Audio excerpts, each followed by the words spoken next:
Welcome in again, everybody. Welcome back, Cougar Digest Podcast. This is episode 39. Taking a look back at Rice and looking ahead towards Cincinnati. Here with the normal crew, Kevin, Gatlin, and Blake. We've got a couple guests today coming up. One guy to come talk Cincinnati with us. His name's David Gibson. And then we're waiting potentially for another little special guest later in the show. Welcome back, everybody. If you don't know who we are, thanks for checking us out tonight. Be sure and subscribe and like this video so that we can continue to grow the YouTube site. And feel free to, of course, come check us out over on Cougar Digest and find out a little bit more. Obviously, we talk a lot here, but we probably talk even more and have a lot more info over there on the site. So for sure, come check us out. Coming off of the Houston Cougars' first win of the season against Rice last Saturday, probably their best performance in terms of what they look like on the field. I thought they put together a really good, complete game. It was Rice. I don't want to oversell their accomplishments, but I think most Cougar fans came away, feeling pretty good about things. The defense continued to do what they've done all year with another strong performance. I really thought the defense was off to a phenomenal start. And again, I know it was Rice, but the only points they got was late, obviously, when everybody was pulled for garbage time. So I know it goes on the record, but nonetheless, that wasn't necessarily the starting defense that was out there for that one. So I really thought I was really impressed. I've got a story I'll probably be publishing tomorrow on Latrell McCutcheon, including some video on an interview with him. And I was really impressed with him. He was off to a phenomenal start to start that game with 4 solo tackles. He had a forced fumble, which of course the forced fumble came on the what was called targeting, when he was in punt coverage and got downfield and absolutely laid the Rice punt returner out and timed his arrival perfectly. Got a little high, especially hearing Coach Fritz talk in the press conference this week, as he talked about them focusing more on armpits and below. He really hit the guy, kind of out in the neck and really led. He did keep his head up, so I'll give him a lot of credit for that. A lot of guys are tempted to put that head down, especially in that scenario. So he talked in the video, which will be part of the story, just about he was disappointed to be ejected from the game, of course, but luckily it came about 2 minutes before the half for the Cougars, and so they will have him back available. Unlike Juwan Gaston, was also kicked out second half of the game for targeting. His looked a little bit more egregious, probably more understandable on the call. He'll miss the first half and he'll be available second half. So big win for Rice. I was really impressed. I thought the offense looked really good. They were much more able to run the ball this week. Again, I'm going to consider the opponent some into that. Probably the easiest opponent they had left for the year. So it is impressive, though. Looking back only a year ago, for the team to come out and handle their business the way they should handle it, put them away, get some garbage time for some guys, and not lose to Rice, which is something that I was told last year about this time, how important that was. So we all know how that one played out in the end, but I thought it was good and a good sign for the coaching staff to make sure they had their guys ready regardless of the opponent and all that. So the Bayou Bucket returned to Third Ward, and I think everybody was pretty pleased in terms of, again, another week of improvement on the field. And so I think as long as they continue to do that each and every week, they got a shot here to potentially still get to that bowl game, which I think would be a good accomplishment. I think I've said that before. But let's welcome the rest of the guys in. Blake, I know you were down there. What did you come away with thoughts wise on the performance? I know you handed out some helmet stickers also a couple days ago. There's a few things I was really encouraged by. The first thing I want to say is Mekhi Muse. He was, whenever I was thinking of who I wanted to give helmet stickers to, he was the only guy that I was absolutely certain of before I rewatched the game. To go from such a costly mistake against Oklahoma that really you can make the argument he didn't touch it. Personally, I don't think he touched it, but it altered the game. I won't say it cost Houston the game; they had chances to win, but it altered the game in a big way. And I have a story coming out. I have a story coming out about this tomorrow as well, because I talked to Mekhi about it, and he said, "You know what? Like honestly, you just have to kind of keep playing the game." Like, I didn't think I touched it either, but my confidence wasn't shaken. I know who I am, and he showed us who he is. The best part about that punt return was Rice brought a pretty surprisingly impressive student section to the Bayou Bucket after that kick return had completely cleared out. So that was good to see. The other thing, I was getting concerned at the start of the game because you saw Donovan go down twice. And I was thinking, okay, was Oklahoma a fluke or is this group really getting better? But throughout the game, I don't think he got sacked in the second time, if my memory serves. The other thing, I have to note this, 1,045 days since Houston has rushed for that many yards in the game. And it was USF, they rushed for 267. Against Rice, they rushed for 237. That's something that's been bad all year. There's just been no run game, and Willie Fritz mentioned it in the post game. He said, every team I've had has really been able to run the ball, and that's kind of how we've gotten everything started. And first two games it was a real struggle, but I mean, you had Stacey Sneed play incredible. You had Marion Burnett, true freshman, coming in to get some burn. Parker Jenkins got the ball, I think, twice. And then, of course, Rayshawn Stanford is kind of turning into the feature back in Houston. So a lot to be encouraged about. And again, the defense is the. I feel like that's kind of what you can rely on now going forward if you're Houston. And Michael Batten mentioned, we wanted the shutout. Like this was something we wanted, and for the second week in a row, felt like they dominated. And he said it felt like that they, quote, took Rice's soul. So that's something you can build on, again, heading into conference play. You're really going to have to find a team that can blank you offensively, that if they're going to shut you down completely, because that defense is going to keep Houston in almost every single game. Very true. Very true. Gatlin, what did you come away with? What were your thoughts after watching that one? Yeah, I mean, I think as everyone has kind of stated since this game ended, like definitely their best and most complete performance of the year. You got to feel good by what you saw. And one of the things I know everyone keeps saying, oh, hey, well, it's Rice. Like we put that asterisk there, right? But, we can actually – this is a helpful, I think, snapshot of where we are relative to last season, because Rice, even though offensively I think they lost a lot with, obviously losing Luke McCaffrey and, the quarterback, and lost a lot of talent there. But their defense is very similar, especially up front, to who they were last year. The guys I talked about, Josh Piercy, Blake Benish, both very experienced, I think, redshirt junior and senior, relatively speaking. And so, those guys up front and even in that linebacking core, are a lot of the same folks from last year. And so, when I think back to that game last year, it's not like we were talking about the offensive line in this positive light after that game, right? When you look at how they almost beat Rice last year, they had 183 yards last year against Rice. You know who the second leading rusher was? Donovan Smith, 16 carries for 60 yards. So, I think this year you saw that domination of the line of scrimmage that you expect to see against we'll call it lesser opponent like Rice. And so that was encouraging because you did what you're supposed to do. Was it perfect? No. But the pass blocking, short of, they lost a couple plays. But for the most part, Pass rush held up phenomenally. Run blocking is getting better. Like, the offensive line has been, I think, the unit that has improved the most week over week, and that's been really positive to see.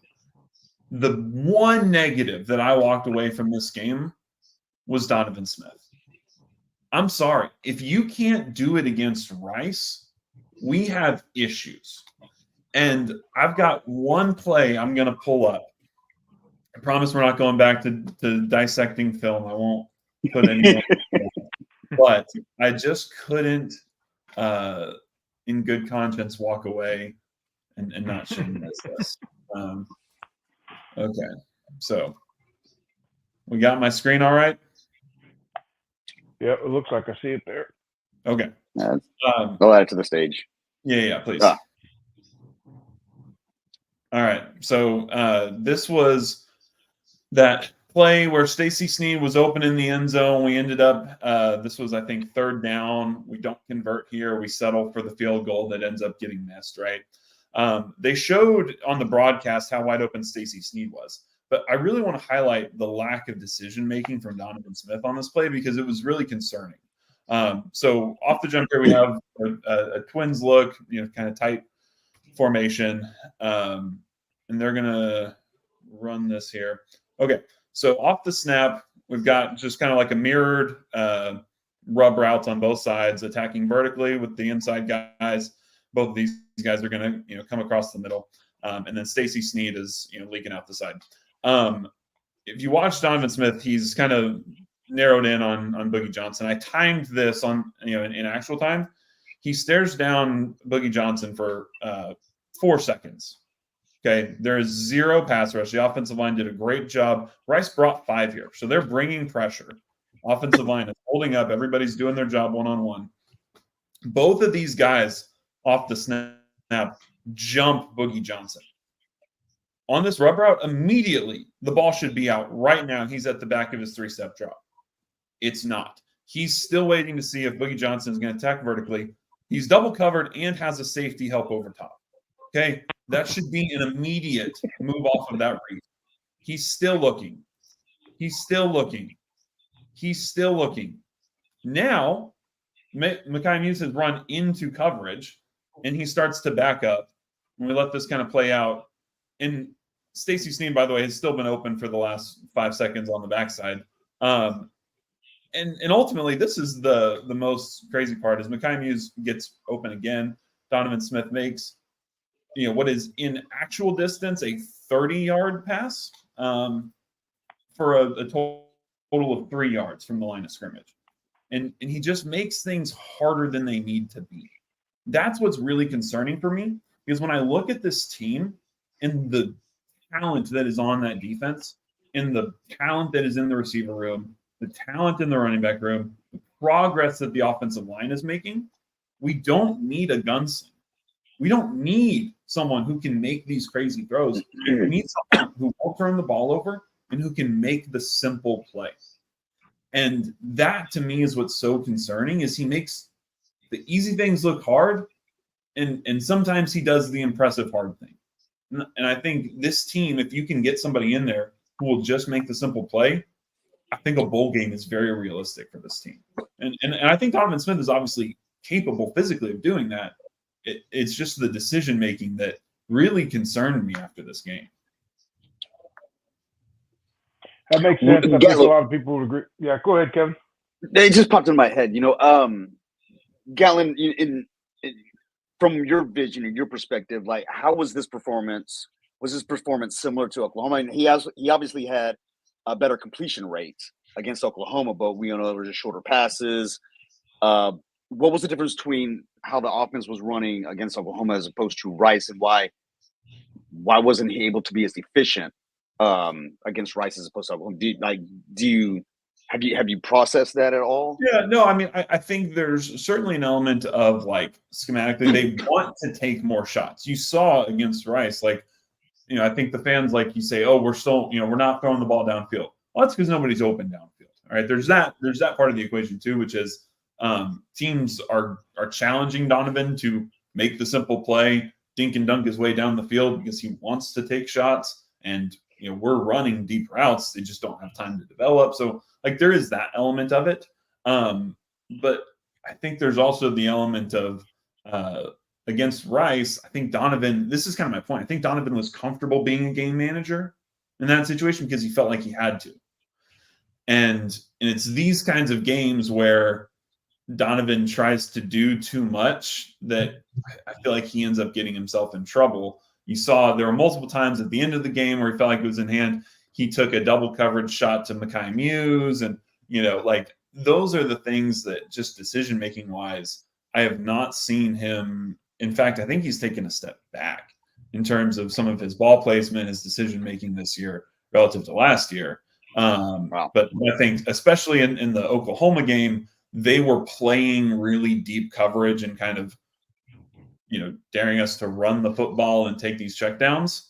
And we obliged, and against Rice, they were a little bit more aggressive. They played some more one high safety looks and, gave us some more opportunities and we took them. And some of that is on the coaching and the play calling. Like you're just not going to be as efficient when you're throwing the ball downfield more. That's fine. Like I don't mind going 12-1. I mind not making the right decision. And I saw that far too often. Yeah, makes sense. Kevin, anything else you wanted to add there or no? I don't know if I have too much to add. I mean, I think we're all in agreement that it was our best game that we played of the year, defensively and offensively. I did say last week that, the run game's going to pick up, and it did, because it has to, because it really can't get much, worse than what it was in those first couple of games. So that was good to see. Good to see a little bit more of Burnett playing. I know that guy's going to be, a lead back for us eventually. He just the size, the speed. He's in there. I think DJ Butler got a run also in there also, as well as there's another player, Sherman Smith. Is that am I thinking? Is that the right name? Yeah. I think he had a carry also. So it was nice to to get some guys some playing time. We're going to need it because again, the Big 12 depth is one of the key factors in winning or losing games is your depth that you have, as well as you guys in the trenches also. But you got to be able to rotate guys in and out just to have fresh legs in there, fresh arms, and fresh bodies. So it was nice to see some other players getting some playing time also. I agree with Blake. This defense is going to keep us in games, and I feel like the defense is going to improve, and it makes me a little bit more hopeful for the season as far as the competitive level that we're going to have against a lot of these teams. And Rice, look, I said it last week also. Rice is returning 15 starters. They lost the quarterback, they lost McCaffrey, but they still returned a lot of players where you just kind of don't see that often anymore. Returning that many starters on a squad. So, we did what we were supposed to do. And I hope that it continues on into this week, against Cincinnati. Speaking of which, I believe we have somebody on now we can talk a little bit. I did want to point out here real quick, one of the comments earlier, that was some other news that came out this week. I know Blake was on it. On socials, with TDECU making a merge and basically what will end up being a stadium name change to Space City Financial Stadium, which I think obviously most of the responses have been pretty good that I've seen out there. A little bit more accurate, a little bit better.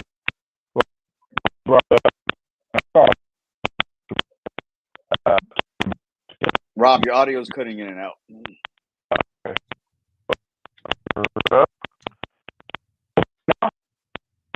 Yeah, it's crackling. I think maybe you cut out the AirPods. Can't hear anything.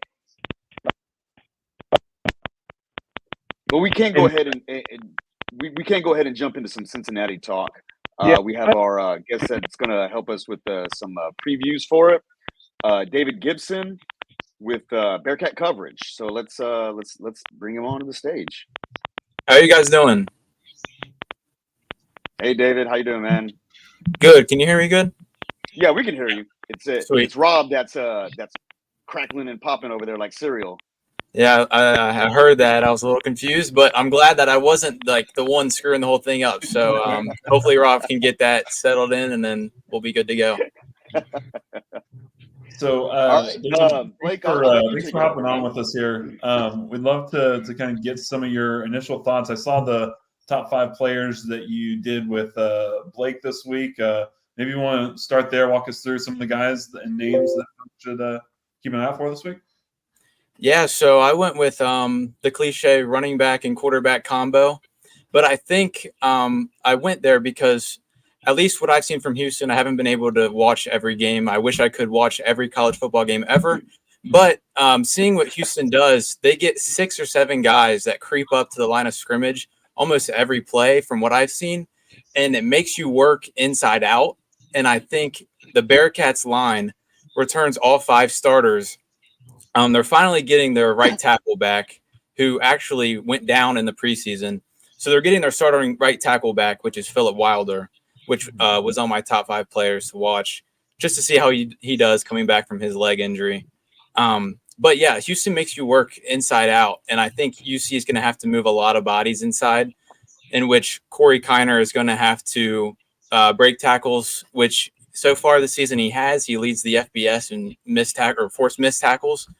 And then Brendan Sorsby is going to have to play under duress, which he's done a little bit this year.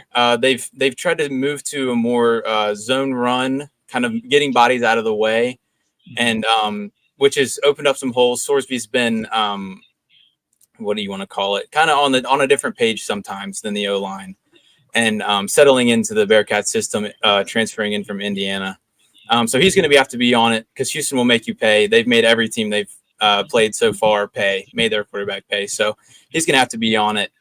And then who else we got? Jared Bartlett is a linebacker transferred in from West Virginia. I believe was a captain for West Virginia, actually. Was poised to have a good season for them this year. Comes over to UC, and he's been playing the dog position or the star position, which is the dog position for Houston that Houston runs. So yeah, he's been mixed inside, outside. He's coming from all different ways. And so he's going to have to get back there on Donovan Smith, who's a big guy. So we're going to have to bring big guys to get a big guy down. So that's why I went with Bartlett. And then where'd I go? Free safety Josh Minkins is coming back from injury. He got an interception in the Pitt game, went down in the first half, missed last week versus Miami, Ohio. So he makes quarterbacks pay. He came over from Louisville, finally got on board with Satterfield with some Louisville guys coming to Cincinnati. So I hate to say it, but if we can get Donovan Smith in an uncomfortable situation, Josh Minkins will probably be in the right spot to clean it up. So I know you want to talk about Brendan Sorsby a little bit. That's your guy. So he's led an offense that's, I think, 14th in the nation in yards right now. What's something that, what does he do well? What can Houston fans sort of expect heading into Saturday?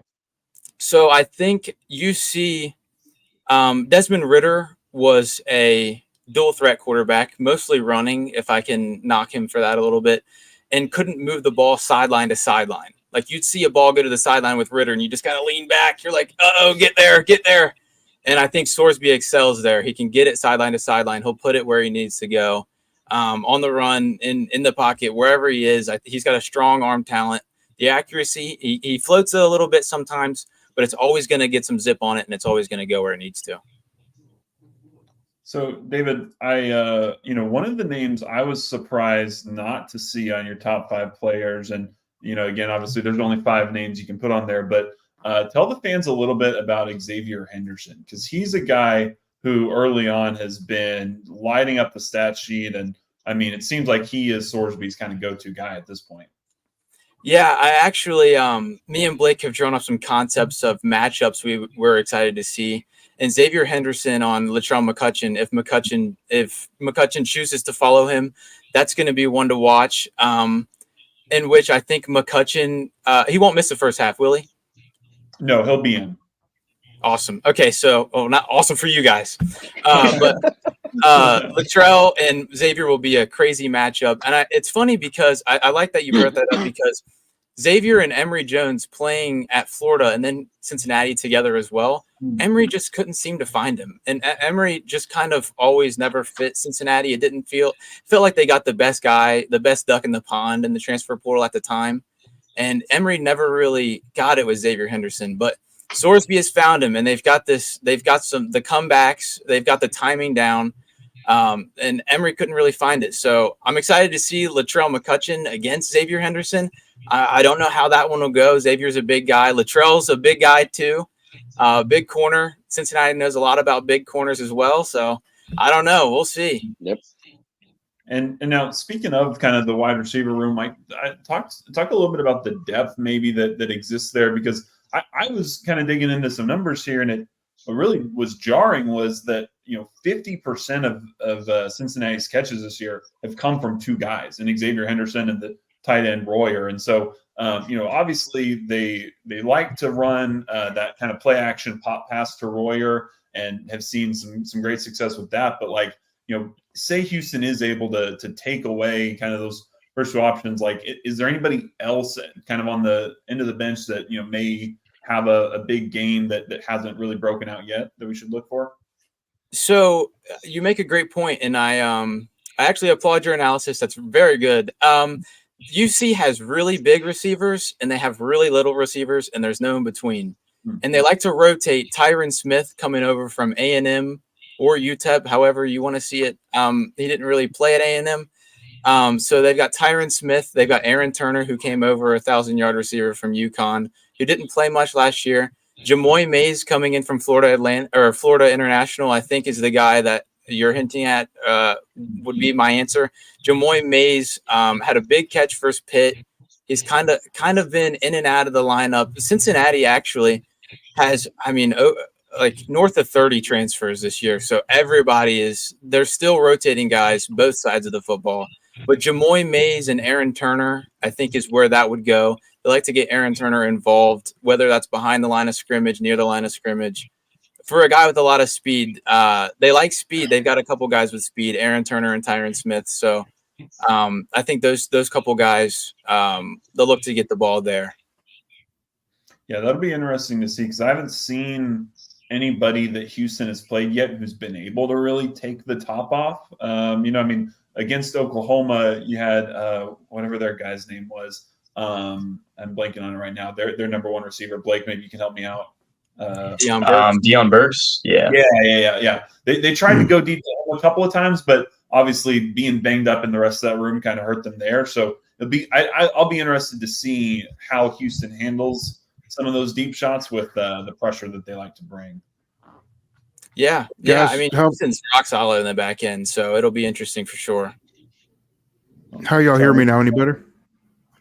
Yeah, you're good, Rob. Okay. I just had a quick question for David. David, am I remembering correctly that Don Corleone's been injured here to start the season, or am I wrong? Misremembering that? Yes, so it was actually a super interesting. So he had blood clots in his lungs, and was initially ESPN's initial release of that information was that he would be out for the season.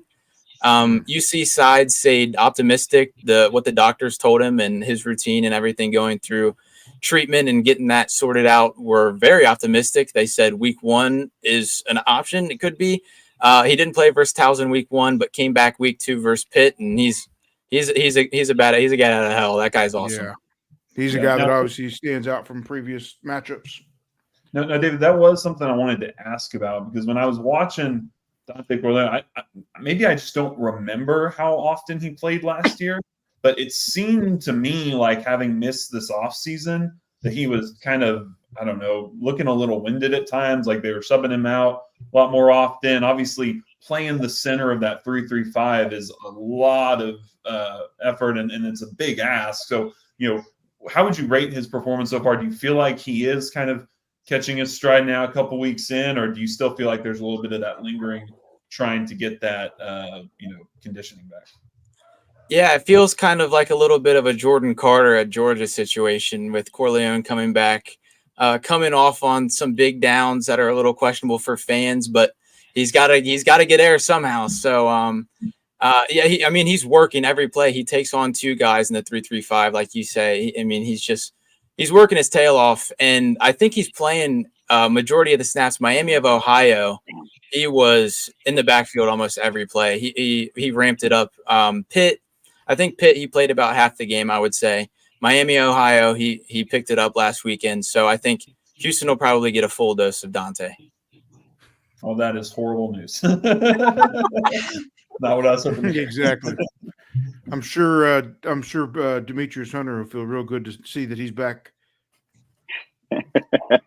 Honestly, So- that's my biggest matchup to watch is Yeah, Corleone. I think it'll be fun to watch those two go at it. I'm not sure if Corleone's quite 100% yet, but either way, I mean, he's a force. I remember him definitely from last year, and I believe he gave Jack Freeman all he could handle last year. I mean, they both won a few of the matchups and stuff like that, but I know he's short and stocky and hard, real easy to get up under the guys he's going against, which this year you got a little bit shorter center with Pancake Hunter, and like Gatlin said, I think it'll be a fun matchup to kind of watch during the game.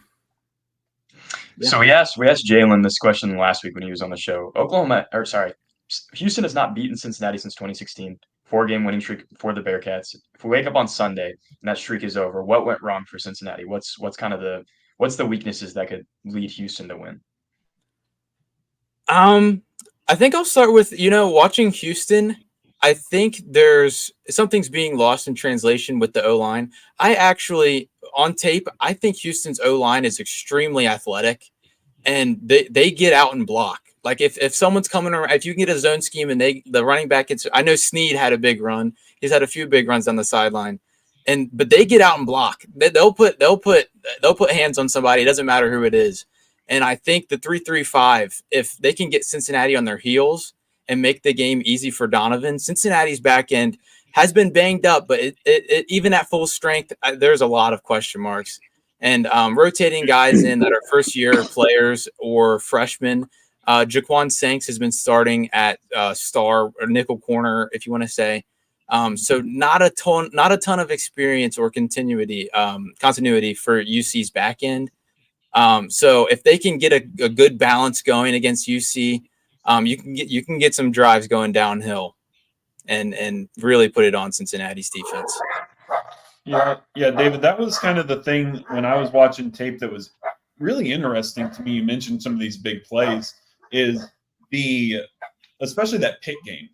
Pitt in the first half, like I felt like they were like, if you didn't see the score, I felt like Pitt was dominating, running the ball. They were getting 5, 6, 7 yards of carry whenever they wanted. But Cincy just kind of always made that play. And then in the second half, it was really when they started taking those deep shots down the field. Cincy likes to play this 3-3-5, but it's man principles on the outside, or they'll play that press aggressive coverage. Where do you feel like is it a team that can run the ball on the outside down your throat, or is it a team that likes to take it over the top that really concerns you more for this Cincy? I think it's a team that would rather just pound the rock every play, because I think Cincinnati, it's a break but don't bend kind of NFL type thing. They want you to feel like, okay, we've ran it a few times, it's worked. Okay, they think we're going to run it again, and we'll switch it up. Don't switch it up. Run it again. They have a 3-3-5. They're giving you the run. They want you to try to run the ball, and they want to try to get these 1 yard, 0 yard, 2 yard stops on the runs to make you throw the ball. But a team that wants to go over the top on a 3-3-5, that'll have my heart beating all day.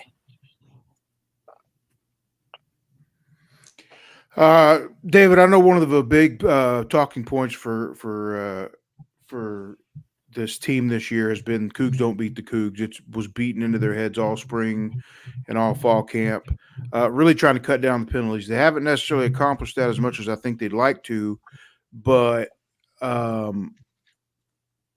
what are your thoughts as far as Cincinnati in terms of how have they done in the first quarter of the season with those costly penalties, the stuff that really kind of put you behind the sticks, or untimely bad penalties? How do you feel like Cincinnati's done in the first quarter of the season with that? I think Cincinnati came out with a lot of energy and hunger, if you want to say, versus Towson, and it didn't go the way they wanted it to. There was roughing the passers, there was holding, there was smacking guys in the face, like, because that's cool, that's really cool to do. But I think they cleaned it up versus Pitt in Miami, Ohio. It's gotten cleaned up. Towson was a scary one. Those guys are getting less snaps now. So I wouldn't say that it's affecting Cincinnati, but they definitely have some guys that really like to get after it. It's fair.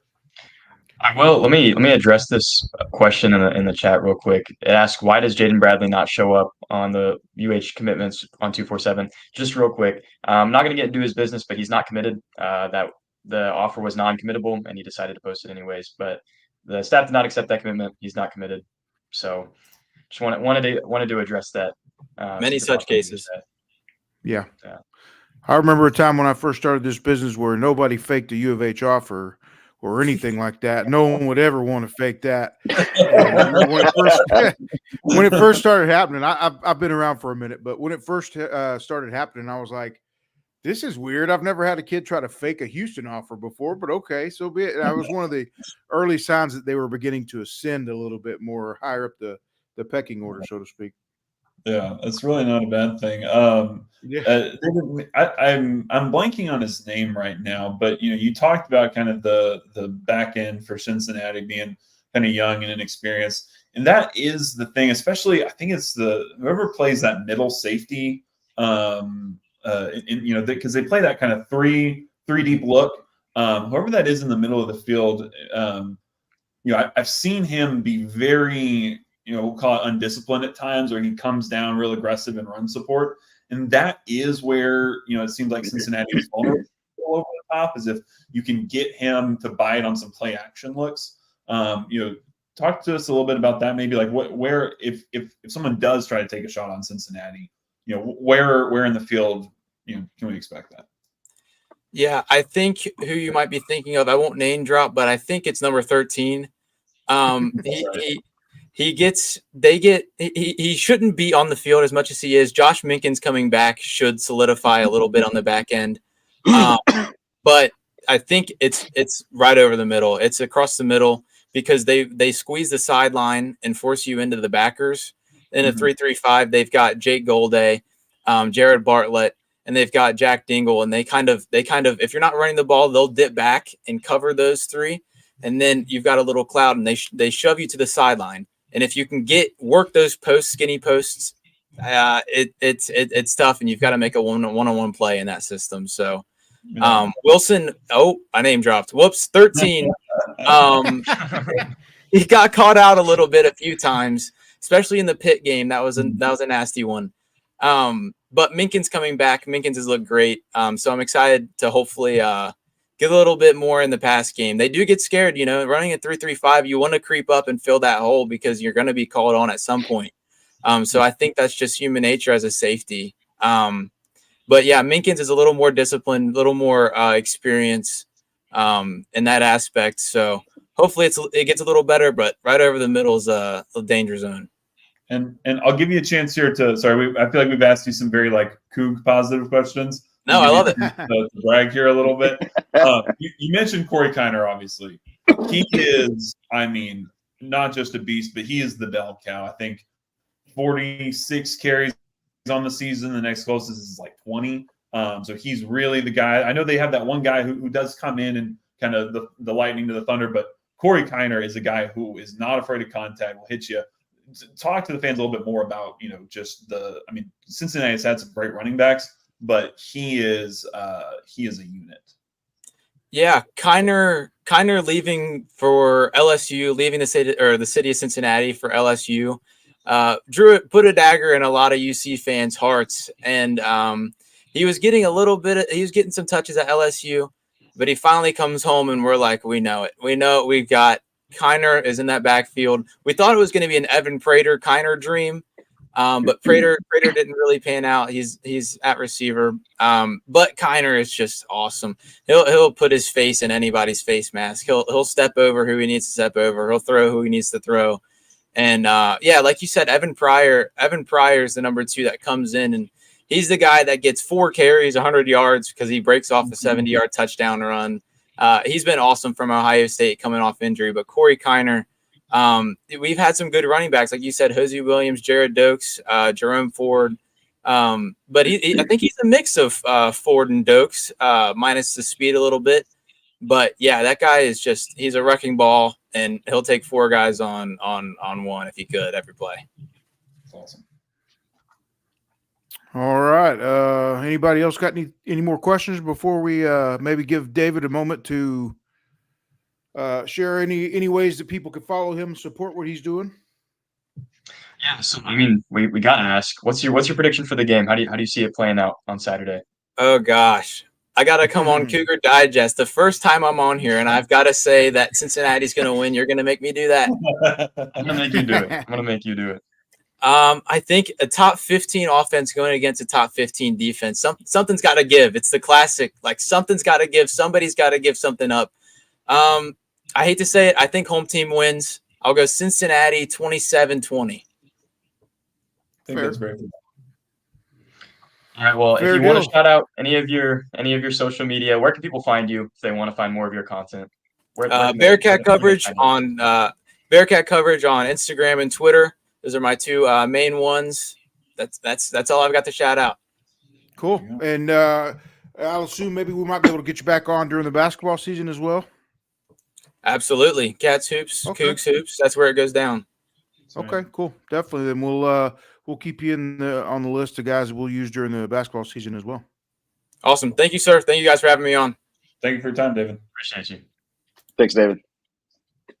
All right. There you go. A little bit of Cincinnati coverage. We will have a little bit more of our opinions on Cincinnati, but real quick, I know he's been waiting for a minute. He said he wanted to come in here and talk for a few minutes, come say hi to everybody. So let's go ahead and pull this one off and see how it goes. The one, the only Mr. Demetrius Hunter Senior, father to Pancake. Definitely a guy that supported the site and the YouTube channel as well a lot. Since Demetrius has been here. How you doing, Mr. Hunter? How y'all doing? We're doing good.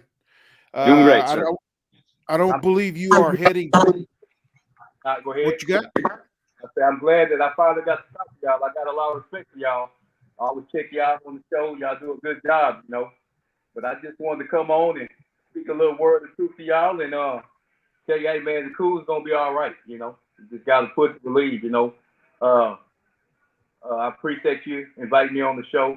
Like I said, I always check y'all out. Y'all do a good job in announcing and coverage of the Cougars, and that's what they need, you know. Need a lot of support and coverage, and boost them, you know. But I just want to say thank you for letting. Yeah, definitely. I think you're a big fan too. I don't want to run people to another show, but I know you're a big fan also of Parker's, right? Yeah. Yeah, I think he listens to Parker's show a lot as well, and he brings that up. I know Blake's done some work with Parker as of late, so I definitely would consider him a friendly. So I know you're not traveling this weekend, Mr. Hunter. You're not heading up to Cincy, but I know we'll see the following weekend probably for Iowa State. When you guys, I know you guys go to as many games as you can. Definitely the home games, and y'all travel some as well. Y'all were up in Oklahoma. When you don't travel, you guys just kind of hang out at the house and try to watch it. And are you more stressed out watching it on TV or being there in person? Well, we watch it on TV. If it's at home, Lord's will, we gonna make it. Matter of fact, I'm just getting back from Houston. I went down there. I had to go do a doctor visit, and so while I was down, I stopped at the grocery store and did some groceries for Pancake. He eating like unbelievable. So, got to keep adding that weight, right? you know, always, you know, I'm retired with my back. I'm out, and I always go to Houston to encourage my son, you know, to be great. It's he set for 2 years, you know, played a little, and now, you know, he's out there with the show. And, you know, like I told him, I said, hey, you know, it takes time. You got to work it. You know what I'm saying? Now you out here every day. You out here now. You know, last year they got a little flash of it. Now you out here, and you know, dealing with the old line. Y'all know football. It takes a lot. You know, it takes a lot. You got a whole new line. Got Tank was the only guy that's there, and I think 66 played a little last year. Yeah, Peyton Dunn. Yep. A whole new offensive line. I probably was a whole new offense, whole new staff. So Yep. you know, it takes time. You know, to find out who's gonna work with and gel and put it together. You know, you gotta realize, you know, the other teams that they playing, they some dogs over there too. Yeah. You know. And right before you came on, we confirmed with our guest David, who's covering Cincinnati for us, that I know Don Corleone missed the first game, but he is back now. He was back last week, and I know that's a matchup that's one that you'll probably have eye on, obviously, with Pancake going up against. But I know you remember him from last year. He's a real just a fire plug in the middle of their line there. Oh yeah, you know, like I told my son today when I was speaking with him, encouraging him today.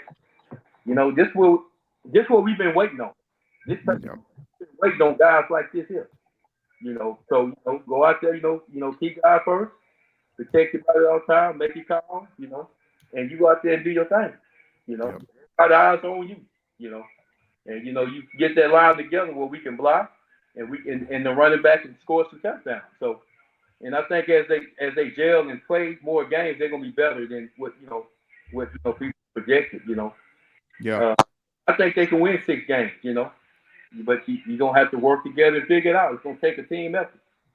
Yeah. Right. True story. Mr. Hunter, I had a question for you. You know, we really appreciate you taking some time here. Obviously, you know, after last season, new staff comes in. Curious from a parent's perspective. When this new staff came in, what was it about, you know, Willie Fritz? Because obviously Demetrius Hunter, you know, your son had a lot of opportunities out of high school, could have entered the portal and gone and, you know, went to any Power 5 school they wanted to, I'm sure, but decided to stay. What was it when you guys had conversations together as a family about Willie Fritz and, you know, what the staff wanted to do that made you guys decide to stay here? Well, you know, I'm glad you asked that question. Because there was a lot of stuff in our mind, you know, and I talked to Rob a lot. Me and him talk a lot, like my brother. And, you know, it was a lot of stuff going through our mind because, you know, we was committed to Oklahoma and going to Oklahoma. And when Lincoln Riley left, you know, we had the opportunity to go to USC, but, you know, that's too far. You have to get on a plane, you know. And, you know. True. Houston. So we was up under Dana and that staff. So when that stuff happened and they left, my son was already offered by Tulane when he was in high school. So that staff would really Fritz offered him when he was in high school. So, you know, when we found out he was going to be the head coach, we heard a lot of good things about him. And so, you know, like I told my son, you know, that came across our mind getting the portal, but also came across our mind with, hey, man, you from the start. We don't have much film. You know, we need to get film built up. You know, and show consistency, and you know, and hang in there. So when Really Fish came, I met Rob there. I went and met him on the day that they had the little meet the coach day and all that. And you know, I felt good about it. And my son said that he felt good about Mr. Fritz, and also another big thing that was to that his offensive line coach stayed. Mm-hmm. So that was another huge big part. You know, McCoy stayed. He kept him because he worked up on him some years back. So everything falls in place. You know, we was leery about how this was gonna turn out. Was gonna be accepted because that stuff when Coach Lincoln Riley left and went to Oklahoma, the new guy came in and you know we never heard from the head coach. We heard from everybody else but the head coach. Mm-hmm. You know, okay, well you're supposed to be #1 center in the 22 class, All American. I mean, he played ball with Travis Hunter, all them guys. He played with LSU linemen, Texas. And I'm like, this big recruit coming in and you don't even call us. And then after that happened, recruits just started decommitting. So they had like a big decommit on that 20 year. And so we looked at it, and then Dana and them, I think they played in that Birmingham Bowl. Yeah, that Saturday. And that Sunday, they was at at our shop. We had my wife had cooked, and they was at our shop eating dinner with us that Sunday. The whole half of the, a lot of the coaches, and so all that made us feel good about So, and we thought about all that. Thought about him playing, and a lot of these kids now, I know the NIL, and I mean they need it. A lot of kids need it. They need that to help with a lot of them, bad shape, and like me and Rob discussed some things, but we just been going off guys' great. I'm being honest with you because when you're dealing with college football, y'all know, y'all been broadcasting, y'all been playing it, y'all know all about it. It's a lot. It's a business, and you just don't know how it's going to be. And so what we did was I told my son, I said, hey, I know that what we dealing with right here in Houston, but so what you need to do is go out there, ball out, take leadership of the O-line, and then have a good year, and then from there we'll go from there. So Pancake's set to graduate too, isn't he? Yeah, he when he came to Houston, he came with an associate's degree, so he getting ready to graduate, but he still have like 2-3 years eligibility. Right. Yeah, so we looked at all that, and it was a lot of stuff that we looked at that we they had people that was hitting at him, and and I said, nah, we just gonna stay in Houston and we gonna hang in there. So and that's what we did. So and he's doing pretty good. Like I told him, I told him the other day, I said, look, I sit back and watch film, I rewind and look at it. Hey, you got to get better and better, and which he will, but it just takes time. You got to get more games up under his belt. And I'll get that off of the line. He ended up be a pretty good line by the end of the year. So, Mr. Hunter, I walked by you in Norman and you pointed at me and you said, like, I told you they'd get better. I told you they'd get better. Just as a father, like, it's got to be satisfying going from week one where, the fan base was saying a whole lot about the offensive line and not much positive to now it's probably the most improved unit on the team. And, your son is the anchor of that and he's kind of led that charge. There's got to be something like where it means more or it's more satisfying to watch that. What's that been like for you as a father?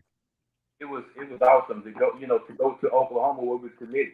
A lot of the coaches that's still there. Coach Bill Myers, I mean, he's a heck of an old line coach. You got the running back that plays the Cowboys, DeMarco Murray. All of them. Yep. We had a relation with all of them. And so, it felt good for him to go into that game was huge for him to go into Oklahoma and play like that. And man, we came close, we came close to winning the game. Like I told Rob, I wish we could have stretched that more down the field. We would have, we probably could have, been more in the winning of the game. But it was an awesome feel, to be there, and the whole team played good. The defense played lights out. Offense is playing. So I just trust and believe that it was gonna be better. First game, UNLV, they good. Yeah. Yeah. Man, look here. I watched them play that team last week. They're gonna give some people hell. Yes. Mm-hmm. Yeah, they're gonna be the playoff team. Yeah. They go whatever you running. That's the truth. So, but it was fun to see that, man, and the excitement. I mean, and I wish one day to Houston to get to that.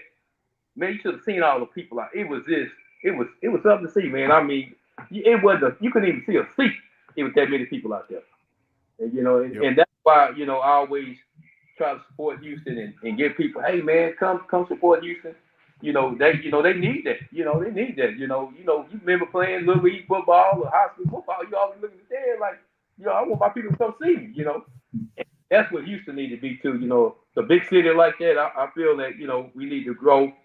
The stands and we could be just like any other school. Mm-hmm.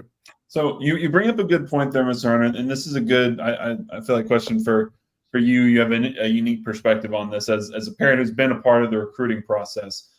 Maybe for U of H fans out there who are curious, like, man, why can't U of H, get over the hill and become one of these national powers? In your mind, what is the number one thing that Houston still needs to get right, figured out, if they want to get where they want to be at the national level? Well, I'm glad you asked that question, and me and Rob talked about it, and I'm just gonna tell you, NIL. I mean, I know a lot of people like frown against it or be for it or not with it, but if you want to be a top team, you're gonna have to have that NIL, and you'll get some players. Don't get me wrong, you'll get some players come in, but you're gonna be on that develop. You're gonna have to develop them. It might take a couple of years. You know what I'm saying? But if you're able to go out there and you pull a 4-star tackle, a 5-star guard, a 4-star running back, and you start getting them guys, and don't let me get stuck on stars. But what I'm saying is because you can be a top star and don't be worth, nothing. But you have to start getting them top guys building a unit to come in and build a unit.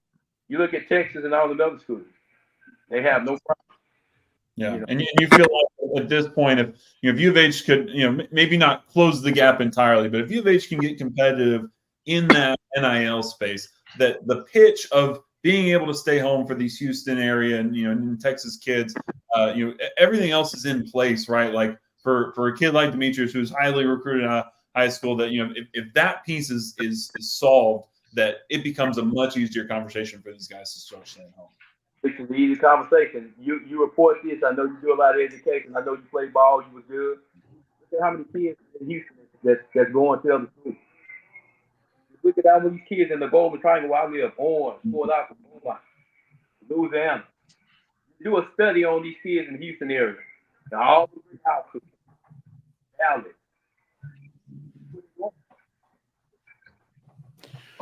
Well, Mr. Hunter. Oh, I'm sorry, I cut you off there. It seemed like you cut out there for a second. It's right there in the pipeline. They right there where everything is at. If they close that, it's gonna be on. If they can get it, I'm telling you, it used to be off the chain. Appreciate that. Everything is there. Well, Mr. Hunter, obviously, we really appreciate you swinging through. I know you usually listen to us and comment and stuff, so appreciate you swinging through and just sharing some of a different perspective. Obviously, you have a unique one, having a player on the team and being through the transition and seeing what the different staffs and how they dealt with. I know you talked to me a little bit talking about the difference as well, that the staffs just the communication between the staff and the parents after the other staff left. You talking about, man? It's like night and day. Yeah, we got like a chart of where they staying, what hotel they staying in, what time they playing league, what time they going to the field, what time they doing warm up, what time they're eating. We got like a spreadsheet on everything. We got their whole agenda of when they in town or they out of town. I know what time he gonna get on the plane. I know what time he's supposed to be expected back, and I loved it because it helped us. Like when we went to Oklahoma, we knew where they were staying, so we booked the same hotel. Matter of fact, the same they stayed in is one we Oklahoma put us in when we went on our visit. So it was. The new staff is they're about business. I like how they like right here, the lady Mari that does that helps Mr. Fritz. She set up a group meeting for the parents, and you ought to see all the comments from the parents. You're right. The parents is on there talking. Just communication big time. Hey, we got this going on. You need to be here. Great communication. A1. And we love that. In the first thing, we didn't get none of that. And I'm glad that Mr. Fritz is there, and I believe that he'll do good because he remind me of my son's high school coach that retired. He's just what he said. He got what a standard, and that's how he rolled with it. And he's not gonna put up with any foolishness. And that's what to be a great coach. That's what you need to do. You got to set the standard. Hey, when you wrong, you got to get on this button and let them know. Hey, we're not gonna do it. Cool. Don't beat the cool. Very true. Because if you out here getting all these penalties, how you gonna win the game? You cutting yourself back. So you have to be to win a football game. You have to be on all points on everything. True. And they're doing. They're coming in, and I'm glad that y'all got me to come on this show to let the people know. Hey, support them cool. They're gonna get better. Support them. Make good comments. Push them. Elevate them. Come to their game. Support them. Fill the stand. And watch how they play. Yep. There you go. True story. Well, I appreciate you swinging through, Mr. Hunter. Anytime you're listening to the show, you want to drop in, you got something you want to add on what we're talking about, shoot me a text. I can always send you a link to come hop in and share some more wisdom. So thanks a lot for swinging through. Yeah. And I'm sure we'll talk again soon, and we'll see you. Hey, y'all keep doing that, man. Y'all need to do a show every week. Yeah. We will. I appreciate you, Mr. Fritz. Yeah. Sorry, Mr. Hunter. Same difference. Both good dudes.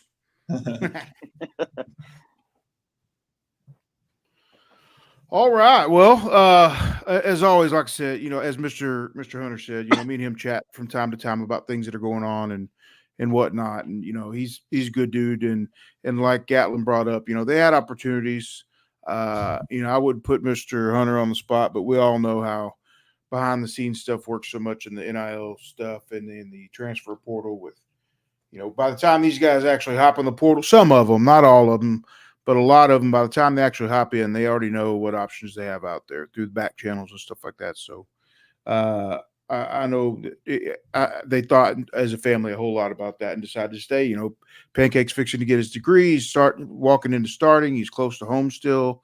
Those are all big points, I think, like he pointed out to Gatlin's question earlier, that convinced him to stay. So definitely good. I always appreciate getting his thoughts on things, and I think he also likes chewing the fat a little bit with me from time to time. So I know we kind of cut in right after David left. Did y'all feel like we got enough from David to fill in the Cincinnati portion of this, or did anybody have anything they wanted to add that they didn't get from David? No, I thought he did a great job explaining everything and giving us some insight on the Cincinnati and his thoughts on the Cougars. So I think he did a great job with it. Yeah, true. I did want to touch too. We were going to do recruiting in between right before my microphone decided to crap out. So I did want to touch on a couple offers and let Kevin talk for a second about one of the recruits he went and saw this past week. 2 new 25 offers this week that are worth mentioning.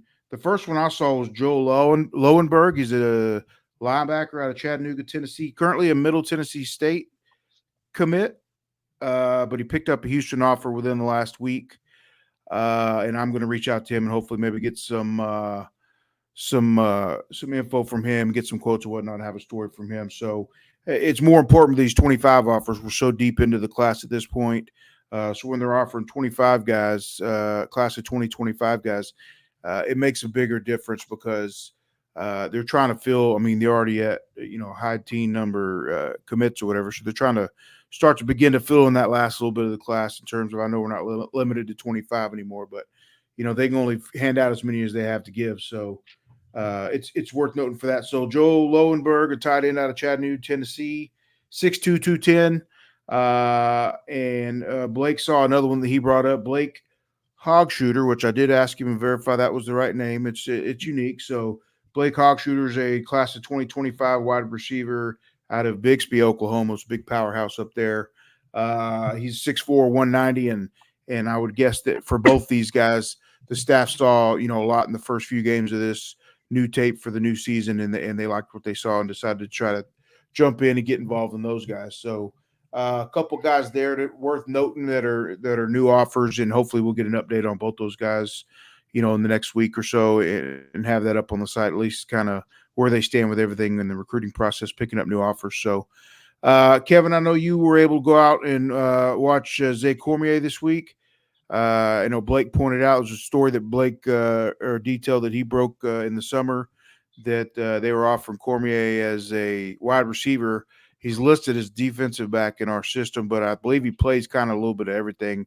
What did you see when you were able to go out there and watch him this week? I know you had some good video too, by the way, a couple highlights we put up of him on the new Twitter site. So what did you think about what you saw from him?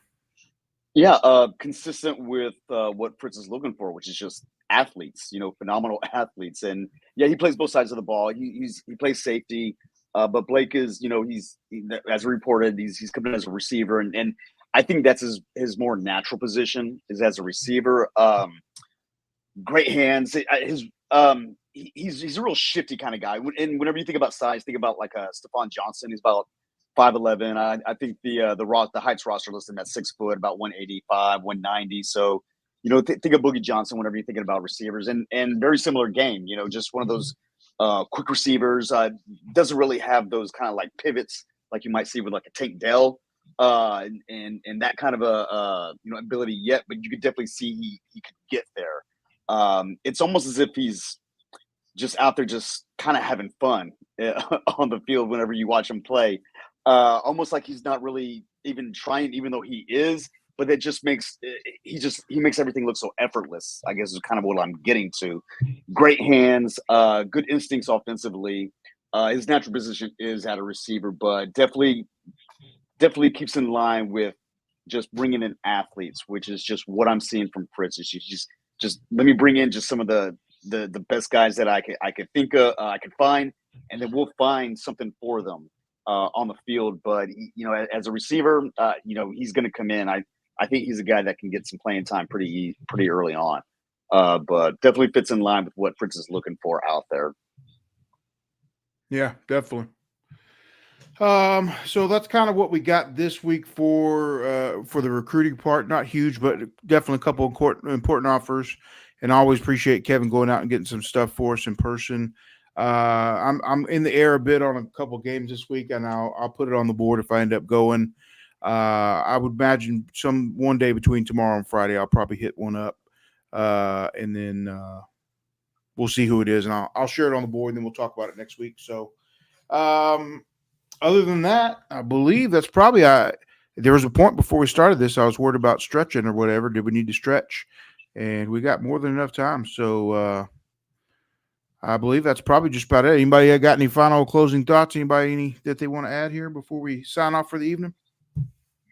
I will say an interesting note if you keep track of odds and betting and all that. Cincinnati opened up as a 6.5-point favorite.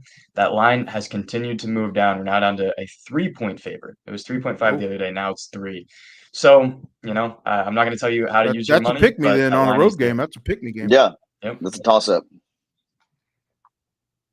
That's a good deal then.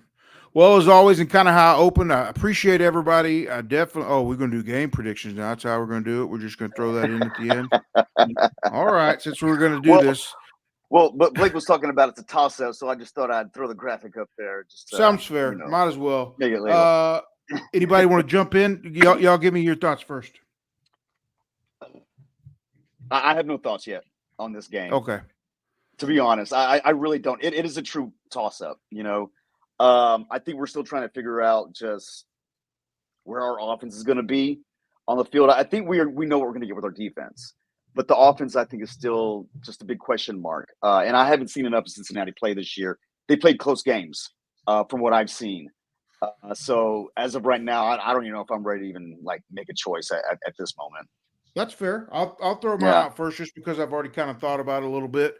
I would probably pick Houston to win this game up there. I think they've got some real momentum going, and I feel like some of their strengths match up well with what Cincinnati's still building on.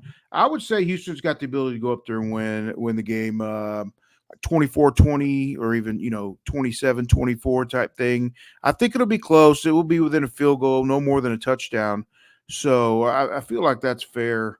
Somewhere in that range. I still question Houston's ability to put up a large number of points, and kind of building into that for me, I would say some of that, one of those scores will probably come from either special teams or defense. So if it comes up short and you see neither one of those put some points on the board, that might explain it a little bit too. But I would say 24-20, 27-24, somewhere right in that range. Anybody else care to go now? You're going to save it for the predictions part of our story in a couple days. I'll go ahead and go.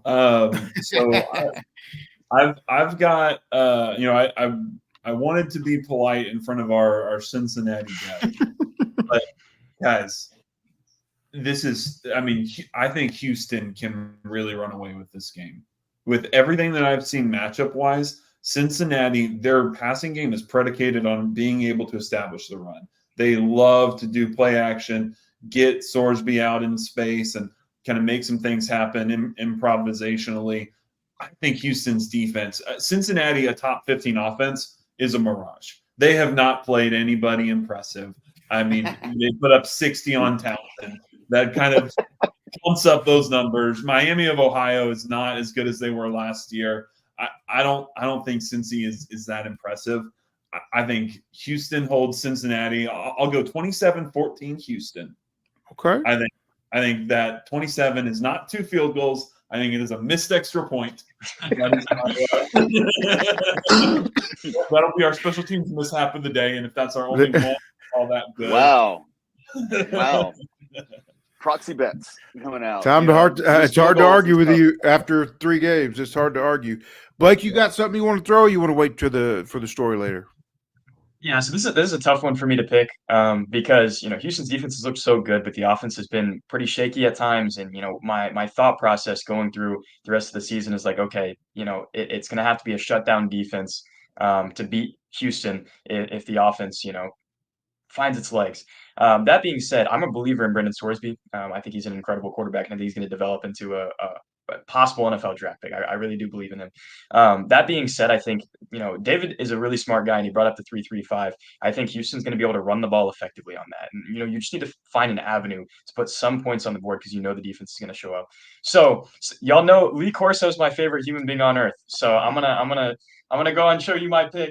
I'm gonna say 24-14. Don't do it, Blake. There we go. Houston wins. Nice. Houston Thanks. takes it. We got a new bit for the show now. That's great. Way to go, Blake. You have to buy a lot of odds, Blake. Fair deal. Fair deal. So again, like I started out earlier, I thank everybody for coming and watching. I appreciate everybody that joined us and watched, and the guests from the show today. I definitely thanks these other three guys for what they do to help out with the site and also with this podcast specifically. It's been good since you guys kind of got on board and started helping. I know Blake's kind of making a good name for himself right now. Been doing a lot of rock star stuff for us in the recruiting front, and also throwing in a little bit more team coverage as well. So definitely thank you guys. You need to get a full on Shasta head there. No pressure. Good luck. And if one shows up missing, that's definitely not in the budget. But if I could probably one allegedly shows up missing. Yeah, if one allegedly shows up missing, do not come over here and put it on, please. At least wait a few weeks until they quit looking for it so hard. But no, I appreciate you guys, obviously. I appreciate everybody that's on the site, everybody that's on here that listens. And again, just subscribe to the show, subscribe to the site if you can. Like, follow, share, Twitter, X, whatever you want to call it, Instagram. I know Blake's the most busiest, if that's the proper English there. I know it's not on Instagram, so make sure you give him a follow of their Cougs coverage and just help out where you can. Spread the word for us, and we'll keep trying to work towards getting more and more content and keep these shows rolling for sure. So appreciate everybody, and we will see you guys next week for sure. I know we kicked around the idea this week of potentially doing a post-game show since an early game, Cincinnati. We'll see how everybody's schedules match up for that. And we'll see if we're going to do that. We'll put it on the site and put it on Twitter. While we were talking, by the way, I went over there and upgraded the Cougar Digest Twitter to premium because I thought maybe we could still jump in and get it streaming, but it wouldn't let me do it in the middle. So starting next week, I know we thought it was going to be this week, but next week we will be on Twitter and X as well. So you guys be safe. Feel free to jump on the board and join the free in-game thread that we have every week talking about the game. We'll probably be on there a little bit more. I know Blake's got some stuff rolling on Saturday, but the other guys will be on here pretty good for a road game, talking and discussing the game. So y'all come join us over there for free and join the discussion. And for everybody else, we will see y'all either Saturday afternoon with a post-game show, or we'll see y'all next Wednesday night. Yep. Thanks, everybody. Thanks, guys.